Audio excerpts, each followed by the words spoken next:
if you look just at the Quran, you will get the indication that you can have sexual intercourse with a 5-year-old. The reason why it's haram to have sexual intercourse with a 5-year-old is not found in the Quran at all. If you just read the Quran, it is halal, it would be halal to have sexual intercourse with a 5-year-old. Chapter 65, verse 4. Allah subhanahu wa ta'ala tells us who you can divorce and who you cannot divorce. And then he says, وَاللَّائِ لَمْ يَحِدْنَ. وَاللَّائِ لَمْ يَحِدْنَ. And the ones who had never been pubescent before. And by the way, this is very important, yeah? I want all Muslims to be aware of this. The reason why we don't have sexual intercourse with 5-year-olds and 6-year-olds and 7-year-olds or whatever is not because of puberty. Wait a minute, what did you say? It's not because of puberty, because that verse in the Quran actually says lam yahid. They never had puberty before. You can't go around that. The Quran doesn't say anywhere in the Quran that the woman has to be pubescent. I dare you to find one verse in the Quran where it says you're not allowed to marry someone based on harm, or you're not allowed to have sexual intercourse based on harm, or you're not allowed to marry someone based on puberty. Get me one verse in the Quran which says the woman has to be pubescent. No. You know, in the Quran it says حُرِّمَتْ عَلَيْكُمْ أُمَّهَاتُكُمْ. It says you're not allowed to marry your mum. It says you're not allowed to marry your sister or your auntie. Where does it say you're not allowed to marry a prepubescent? I'm looking for one verse that you can say, you pinpoint it and say this is where it says prepubescent marriage or whatever is not allowed. So if you're Quran alone, you're steered towards pedophilia, a severe type of pedophilia, a wife abuse, a severe type of wife abuse. But when we say it, we are Islamophobic. Stay away from Islam.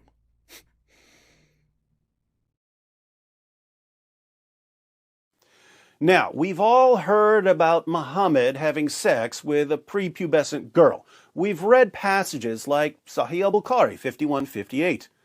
Narrated Urwa, the Prophet wrote the marriage contract with Aisha while she was 6 years old and consummated his marriage with her while she was 9 years old, and she remained with him for 9 years, i.e., till his death.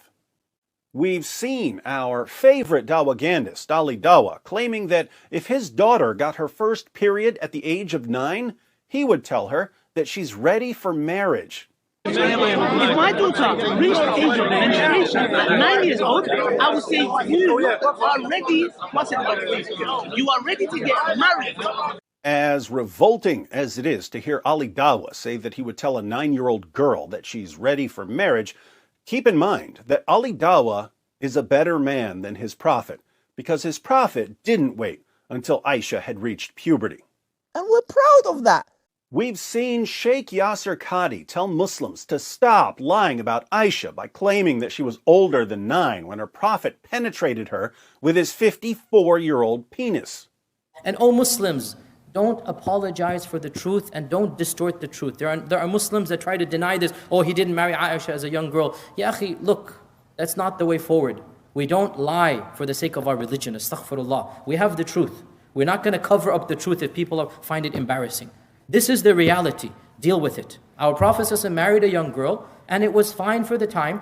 That's right. Don't be ashamed of your prophet. Be proud of the fact that he spread the legs of a prepubescent little girl and forced his penis inside of her. And we're proud of that. During my last debate, we saw my opponent, a convert to Islam, try to convince me that marrying children is perfectly normal by giving me a book about child brides in America. Before we get started, what I want to do, I would like to gift David Wood with a copy of a book titled American Child Bride, A History of Minors and Marriage in the United States.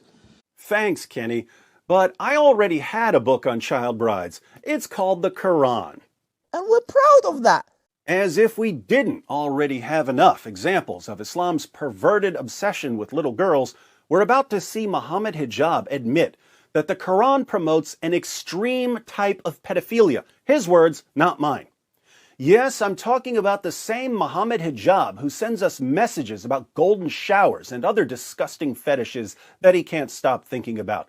Yes, I'm talking about the same Mohammed Hijab who believes that deep down, non-Muslim women want to be raped by jihadis. This same Mohammed Hijab claims that If all we had to go on was the Quran, we would think that it's perfectly acceptable to have sex with 5-year-old girls. Now, we're about to hear more from Mr. Hijab, but I wanted to pause here to make sure that everyone understands his point about Surah 65, verse 4 of the Quran. Let's read the verse, which is a little confusing, until you realize that it's talking about divorcing prepubescent girls after having sex with them. And those of your women as have passed the age of monthly courses, for them the iddah, prescribed period, if you have doubt about their periods, is 3 months. And for those who have no courses, i.e., they are still immature, their iddah, prescribed period, is 3 months likewise, except in case of death. And for those who are pregnant, whether they are divorced or their husbands are dead, their iddah, prescribed period, is until they lay down their burden. And whoever fears Allah and keeps his duty to him, he will make his matter easy for him. What is this mess? Really confusing and horribly written, right? Welcome to the Quran. In this verse, Allah is giving rules for divorcing women and girls who don't have a monthly menstrual cycle, which this translation calls monthly courses. But Muhammad's followers eventually asked him, what about women and girls who don't have a monthly menstrual cycle, either because they're too old, or because they're too young, or because they're pregnant? What do those women and girls do when we divorce them? So, Allah revealed Surah 65, verse 4 of the Quran, where He gives rules for divorcing women and girls who don't have a menstrual cycle because they're too old, too young, or pregnant. Allah says that if a man divorces a girl who's too young for a monthly menstrual cycle because she hasn't reached puberty, the girl has to wait 3 months before she marries another man. Not 3 menstrual cycles, the girl doesn't have a menstrual cycle yet. She waits 3 months instead. So that's what the verse means when it says, and for those who have no courses, i.e. they are still immature, their iddah, prescribed period, is 3 months likewise. According to Ibn Kathir, the words, and for those who have no courses, refer to the young who have not reached the years of menstruation, i.e. prepubescent girls. According to Tafsir Jalalain, this verse is referring to those who have not yet menstruated because of their young age, i.e. prepubescent girls. What does this mean? It means that, according to the Quran, a man can marry a prepubescent girl, then have sex with her, then divorce her, then pass her on to the next man who can marry her, have sex with her, and divorce her, and so on, all before the girl has ever reached puberty. So if you're Quran alone, you're steered towards pedophilia, and a severe type of pedophilia. That's why we need the hadith, to steer us towards a less severe, more moderate type of pedophilia. Anyone who openly promotes pedophilia in the 21st century will be publicly exposed and condemned. There's only one exception. Where do you see grown men openly discussing sex with little girls and getting away with it? Where do you see grown men publicly trying to convince other grown men that there's nothing wrong with marrying little girls?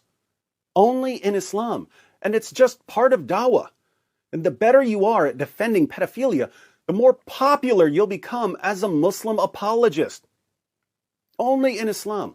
If an atheist came out tomorrow and said, there's nothing wrong with a grown man having sex with a little girl, he would be shunned by the atheist community. If a Christian came out tomorrow and said, there's nothing wrong with a grown man having sex with a little girl, he would be shunned by the Christian community. But in Islam, not only is it perfectly acceptable to defend and promote sex with little girls, it's apparently one of the defining features of Islam's top scholars and most beloved apologists. Why are these grown men in Western nations in the 21st century openly defending and promoting pedophilia?